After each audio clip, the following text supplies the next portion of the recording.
के लिए बेकरार हो गए।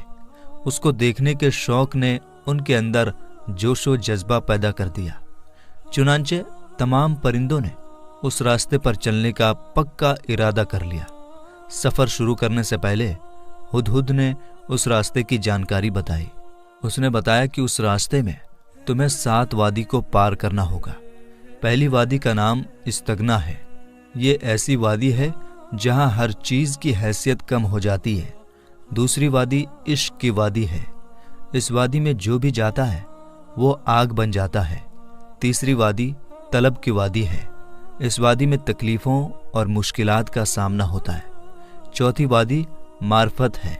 इस वादी के बहुत सारे रास्ते हैं जहां चलने वाला खो जाता है। पांचवी वादी तौहीद की वादी है। इस वादी में कसरत भी वहदत नजर आती है और ये रास्ता एक उलझा हुआ राज है। छठी वादी हैरत की वादी है। यहाँ सिर्फ दर्द और ख्वाहिश मिलती है। हर तरफ अफसोस ही अफसोस होता है। और 7वीं और आखिरी वादी फिक्र फना है। ये वादी फरामोशी और बेहोशी की वादी है। यहाँ पहुँचने वाला दीवाना हो जाता है और यहाँ गुम होकर रह जाता है। परिंदों ने सफ़र शुरू किया। इस सफ़र में तमाम परिंदे थक कर चूर हो गए। कुछ बीमार पड़ गए, कुछ की हालत बदतर हो गई। बुलबुल, तोता, चकोर, बाज, बोफ और दूसरे किस्म के परिंदों ने रास्ते में ही हार मान लिया। परिंदों के पर खून से लथपथ हो गए। वो रोने पीटने लगे। उन्होंने ऐसा रास्ता देखा जिसका कोई अंत ना था, ऐसा दर्द देखा जिसकी कोई दवा ना थी। उनकी कमर टूट गई।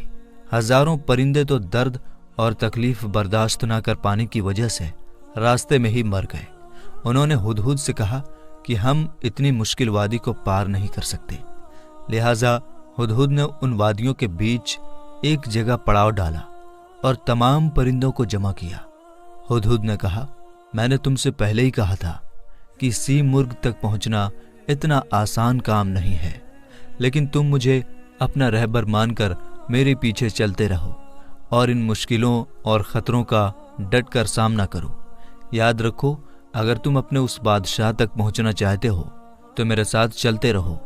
उसके पर की एक छांव तुम्हारी तमाम तकलीफों को ख़त्म कर देगी और तुम्हारी किस्मत को पलट देगी। ऐ परिंदों की जमात, इस दुनिया में तुम्हें थोड़े ही दिन रहना है, फिर एक दिन तो तुम्हें मौत ज़रूर आएगी। लिहाजा दुनिया की निजासत में कीड़ों की तरह मरने से बेहतर है कि तुम अपने सुल्तान के बारगाह में जाकर शहीद हो जाओ और इज्जत की मौत मरो। हुदहुद ने कहा, इस फानी दुनिया की मोहब्बत अपने दिलों से निकाल दो, तमाम ख्वाहिशों को कुचल डालो और अपने दिलों को पाक करो। दुनिया की हर चीज़ से बेफिक्र हो जाओ, हौसलों को बुलंद करो और इस दुनिया के ख्याल से निकल जाओ। परिंदों में फिर से हिम्मत आ गई और हजारों लाखों परिंदे हुदहुद के पीछे चल पड़े। आखिरकार इस मुश्किल और लंबे रास्ते को परिंदों ने पार कर लिया। इस लंबे सफ़र में सिर्फ 30 परिंदे यहाँ तक पहुँच पाए। इन तमाम वादियों को पार कर लेने के बाद वो काफ नामी पहाड़ में पहुँचे। इस वादी में पहुँचने के बाद जब उन्होंने अपने आप को देखा तो उनके जिस्म पर मौजूद न थे। उनका जिस्म आग में जल रहा था। तमाम परिंदे फानी हो गए थे। दरअसल उन्हें एक नई जिंदगी मिल गई थी।